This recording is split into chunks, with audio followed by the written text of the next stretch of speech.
The first records that we can trace puts casting iron in China between 800 and 700 BC. Although the first recorded use was for weapons and not cookware, for about 1,000 years the magical art of smithing iron made its way to Europe. As with all migration, bits and pieces of technology were picked up along the way.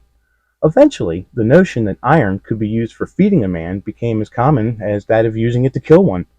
The smelting process, making of the molds, and pouring to make the cast iron vessels was labor intensive, so only the relative rich could afford these things. Just a quick side note, it is worth mentioning that as far back as smithing of iron goes and how many iterations of the Arthurian legend there are some people that believe the story of pulling the sword from the stone is more a reference to how the sword was made as opposed to how it was obtained. Segues are not my forte, so I thought I'd hit you full force with that one little tidbit. Whether you believe that scenario or the legend, the one thing that cannot be debated is the fact that armor, weapons, and cast iron was expensive. All that would change April 14th, 1677, when a future brilliant British ironmaster named Abraham Darby was born. Amongst other contributions to the iron industry, Abraham devised a way to extract the impurities from coal and created something known as coke. Coke burned hotter and longer than coal alone. It was made much more effective than charcoal, which heretofore was the fuel of choice for making pig iron. With the introduction of coke, larger, more efficient blast furnaces produced better quality and larger quantity. Abraham had also studied and imported the Dutch method of casting. Two halves of a sand mold pressed together to form a cavity for the molten liquid to flow into. This process was quick, easy, and made a superior product to the process of making individual pieces by one craftsman at a time. Most importantly, it allowed good quality product to be cranked out by the hundreds and thousands, bringing the price of cast iron cookery way down and making it obtainable to even the poorest of folk. It gained in popularity in England in the 18th century and spread across Europe, eventually making its way to the New World. After the trip across the pond, the colonists, and later pioneers expanding pell-mell toward the Pacific, used cast iron extensively because it was easy to transport, durable, and in some cases considered as good as currency. Cast iron cookware slowly started to fall out of favor with the invention of the electric range in the 1920s. It never truly went away. I'll bet everybody watching this has or has had at least one cast iron frying pan. And we all remember Grandma frying bacon and eggs in one. I also don't think it ever went out of style for campers and cowboys. Unless you really think of John Travolta as a cowboy. But in the last 20 years, cast iron has started to see a revival. People are reconnecting and engaging in a cast iron renaissance, rediscovering the many benefits of cooking with cast iron. I mean, what's not to love? It holds heat longer, it's sturdy, it sears, and it stews better than anything else out there. Properly maintained, cast iron can last for generations. Come along today as we right an almost unforgivable wrong, as we restore a Dutch oven made of cast iron today on Triple T.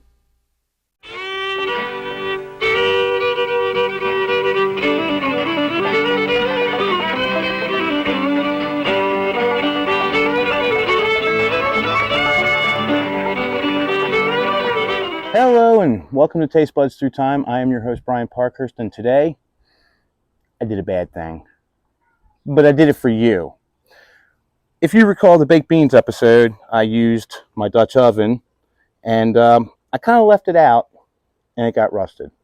So today I thought we'd go through some simple instructions on how to refurb and season properly some cast iron cookware, because as we all know, this stuff is gold. So let's go ahead and get started. I'll show you how to make it pretty and usable. One of the first things you're going to want to do is remove any loose rust and scale on the surface of the metal, because that's going to make it a lot easier for you to come back with the wire wheel and the sandpaper and get down to bare metal. I guess one of the good things about this project is that the bottom part of the Dutch oven isn't really all that rusted. Sure, there's a few places that's got some scale and some rust buildup, but I can knock that down. And instead of actually having to take it all down the metal, I can use some of the seasoning that's still there as my base coat. But getting rid of all of the rust is going to allow me to reseal the areas which are going to be now exposed by me sanding and using the wire wheel.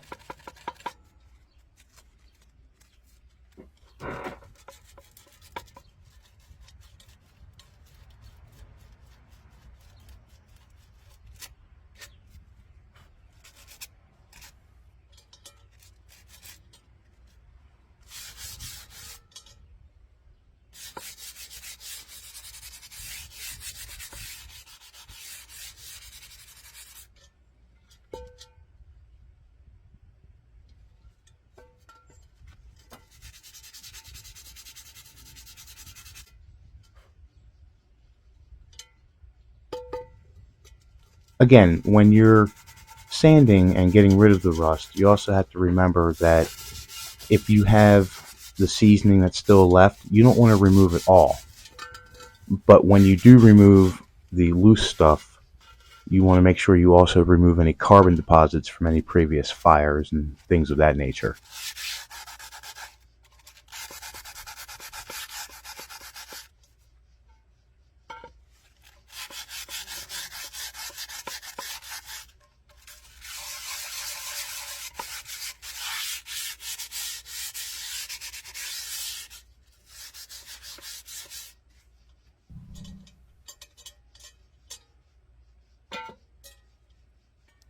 Now that we're done with the bottom part of the vessel, let's get into the meat and potatoes of this project. Now that we've got all the loose scale taken care of, I'm going to hit this with a wire wheel on a drill and go over it until you remove all of the rust and you have the metal exposed. Now sometimes you're going to have to get in there with your fingers and some sandpaper to get into nooks and crannies, but for the most part, a wire wheel on a power drill will suffice to take care of this part of the project.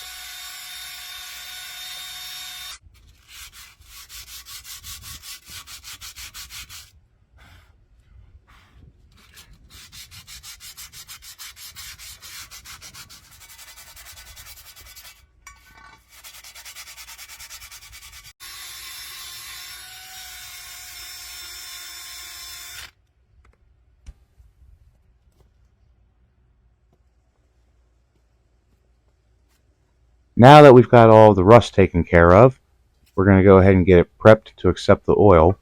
First things first, go ahead and take a dry paper towel or linen towel and wipe all of the material that you just sanded loose from the metal.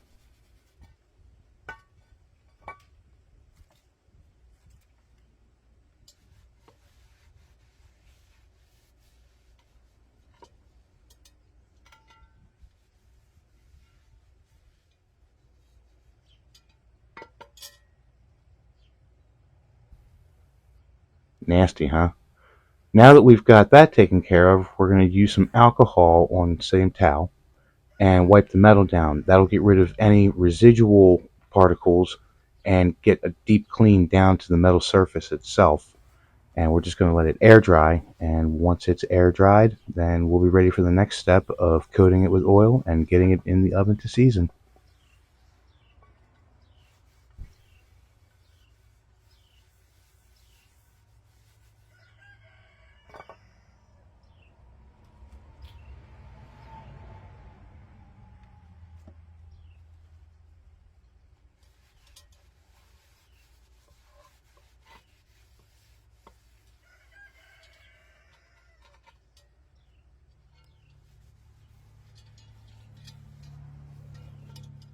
Now that we've got everything prepped, we've got all the rust removed and any carbon or buildup of any kind like dirt or leaves, cobwebs, those things happen when you leave them outside. As you can see, the original seasoning that I did isn't really all that bad. So we just need to knock off the high stuff, knock the rust down, and just get it ready to accept the new seasoning. What you want to do is you want to use a vegetable oil. Pretty much any oil will do, but I would recommend canola oil. I got this handy dandy little spray bottle so you don't waste it. And you don't need a lot. Barely microns of an oil coating on the outside is all that you need. So we're going to start by just spurting a little oil, taking a paper towel, and just wiping it over the metal. I know, you can barely see anything that's going on, but that's kind of the point. It's kind of like doing a fine paint job. You don't want to lay it all down in one big fat coat and get orange peel. No, you want to lay it in layers, like ogres, because ogres have layers. Just nice, fine coat. You just barely see the sheen on the metal.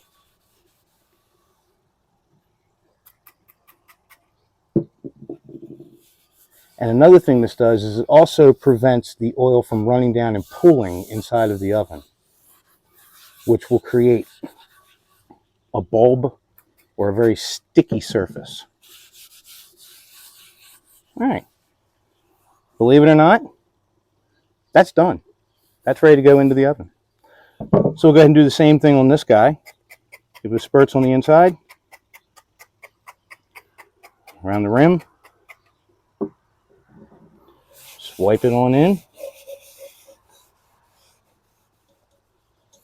I'm not doing the handle because the handle is steel and I don't really have to worry about it rusting. But if you get oil on the handle, I wouldn't worry about it. Just keep on going. It'll be fine.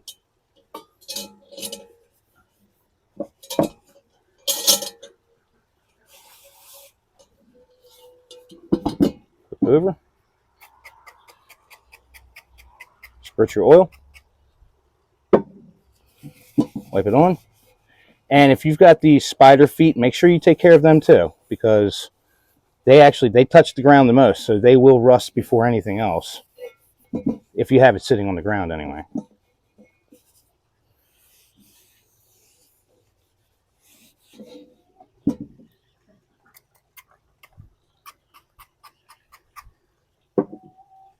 All right, now that is a good coat. Now at home, I'm going to presume that you are going to be doing your seasoning in the oven in the kitchen. Well, I hope you have an understanding wife, because the way to season your cast iron properly, you got to get really hot. I'm using the oven out here. I've literally heated it up to, oh my God, and that is an actual temperature. You can check on that. We're going to pull some of these coals out, not all of them. Matter of fact, I'm kind of going to spread them out more than I'm going to pull them out.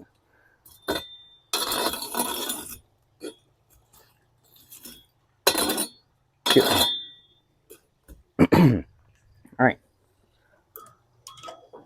These go in.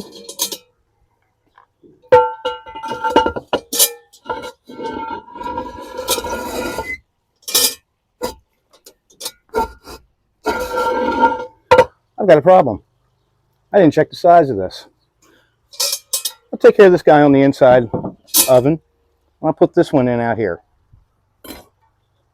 Goes dead center in the middle of the oven.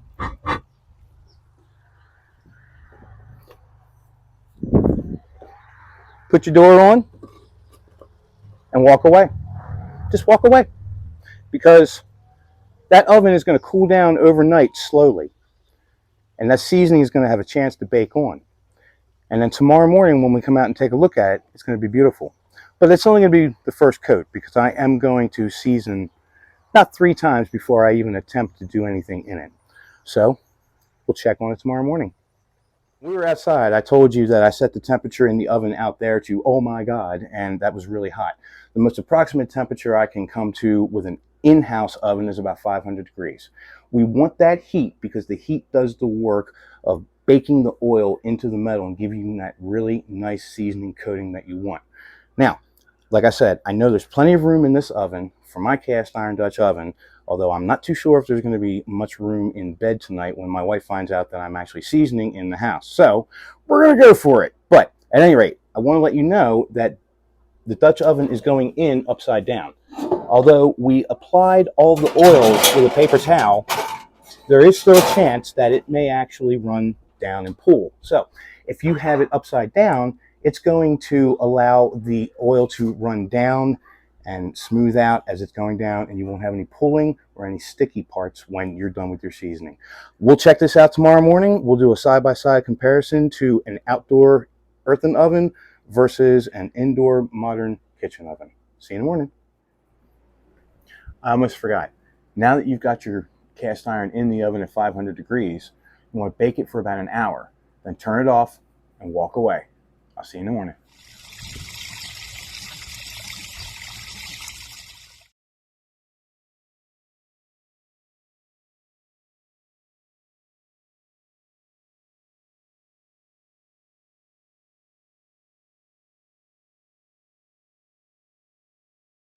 Well, now that we have taken our time and made this a several day process and not rushed things, this is the part where I get to say our patience has been rewarded. Look at this. Look, it's absolutely beautiful. You remember what we started with? Luckily, I didn't leave it outside so long that it actually went to pot, and I had to take it all down the metal and start from scratch. So we still had some of the residual seasoning left that we could work with on the vessel itself. The lid, that was a different story. We all saw how brown and rusted that was. So you take your time, you do the work correctly, and you're not an idiot like me and you leave it outside for several days on end to get your rust forming, then seasoning your cast iron stuff 2-3 times a year is pretty much all you need. But make sure you do it. And if you take care of it correctly, it's going to last for generations, and you can pass this down to your grandkids, and they can pass it down to their grandkids, and so on and so forth, you know. So I've had fun. I hope you've had fun. It's been a lot of work, but I think it's been worth it. And thanks for stopping by the homestead. I'll see you next time.